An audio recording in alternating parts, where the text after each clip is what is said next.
மோடி தொடர்ந்து பிரச்சாரத்துல காங்கிரஸ் ஆட்சிக்கு வந்துவிட்டால் இடஒதுக்கீடு பறிக்கப்படும், இடஒதுக்கீடு பறித்து இஸ்லாமியர்களுக்கு கொடுக்கப்படும், அதாவது எஸ்சி எஸ்டி பிரிவினருக்கோ ஓபிசி பிரிவினருக்கோ இடஒதுக்கீடு இஸ்லாமியர்களுக்கு கொடுக்கப்படும் என தொடர்ந்து மத ரீதியான ஒரு பிரச்சாரத்தை முன்னெடுத்திருக்கிறாரு.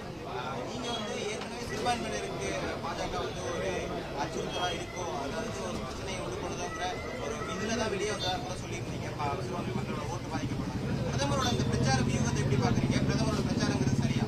இல்ல, இப்போ சமீபத்திய பிரதமருடைய பேச்சு என்பது ஒரு பிரதமராக இந்த மாதிரி பேசக்கூடாது. ஒரு விஷயம், பிரதமர் என்பது ஒரு பொதுவானவர், எல்லா மக்களுக்கும் ஒரு எல்லா மக்களுக்கும் தான் ஒரு பிரதமர். அது இந்துவாக இருந்தாலும் சரி, கிறிஸ்தவ மக்களாக இருந்தாலும் சரி, அதே போல இஸ்லாமியராக இருந்தாலும் சரி, வேற சிறுபான்மையின மக்கள் யாருக்காக இருந்தாலும் எல்லோருக்குமான பொதுவானவர் தான்.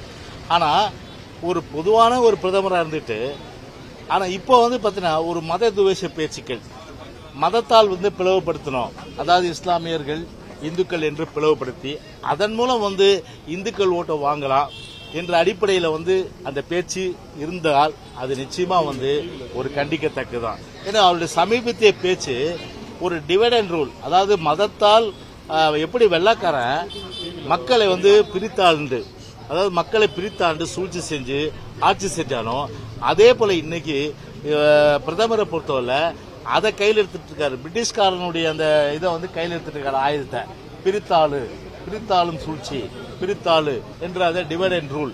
எனவே அந்த ஒரு கோட்பாடை இன்றைக்கு வைத்து இன்றைக்கு இஸ்லாமிய மக்களுக்கு எல்லாவித உரிமைகளையும் தொன்று தொட்டு அவர்கள் நம்முடைய மண்ணின் மைந்தர்கள், நம்முடைய இந்தியாவிலே மண்ணின் மைந்தர்கள், அந்த மண்ணினுடைய மைந்தர்களை இன்றைக்கு பாத்தீங்கன்னா ஒரு வேறுபடுத்தி ஒரு பிரதமரே பாத்தீங்கன்னா இந்த மாதிரி மத துவேஷ பேச்சுகள் பேசுவது என்பது கண்டிக்கத்தக்கது, நிச்சயமாக ஏற்றுக்கொள்ள முடியாது. ஆனால் ஒன்று மட்டும் நிச்சயம், இந்த அவருடைய சமீபத்திய பேச்செல்லாம் பார்க்கும்போது கண்டிப்பா பிஜேபி பொறுத்தவரை ஒரு தோல்வி. அதுக்காக நான் காங்கிரஸ் சப்போர்ட் பண்றேன்னு நான் சொல்ல, நான் காங்கிரஸ் சப்போர்ட் பண்ண சொல்ல, நான் ஏற்கனவே சொல்லிட்டேன். மத்தியில காங்கிரஸ் ஆண்டாலும் சரி, அதே போல பிஜேபி ஆண்டாலும் சரி, தமிழ்நாட்டுக்கு ஒரு பிரயோஜனமும் கிடையாது. அதனால ஒரு பிரயோஜனமும் கிடையாது. இங்கே நம்முடைய எம்பிகள் தேர்ந்தெடுக்கும் போது ஒரு எப்படி காவிரி நதி நீர்ல 37 பேர் நம்முடைய உரிமை நிலைநாட்டினாங்களோ, அதே போன்ற அந்த உரிமைகளை பாதுகாக்கிறதுக்கும் தமிழ்நாட்டு உரிமை, அதாவது திராவிட முன்னேற்ற கழக விடியா அரசால் தாரை வார்க்கப்பட்ட உரிமைகளை மீட்டெடுக்கவும், நம்முடைய தமிழனுடைய உரிமை பாதுகாக்கவும் நிச்சயமா நாங்கள் குரல் கொடுப்போம். அதனால யார் ஆண்டாலும் எங்களுக்கு அதை பத்தி பிரச்சனை இல்லை. அதனால காங்கிரஸுக்காக நான் வக்காலத்து வாங்குறேன். ஆனா இப்போ பிஜேபி பொறுத்தவரை வட மாநிலங்கள்ல இத மாதிரி அவருக்கு ரிப்போர்ட் ஐபி கொடுத்திருக்கலாம், இந்த மாதிரி நீங்க வரப்போறது இல்லைன்னு.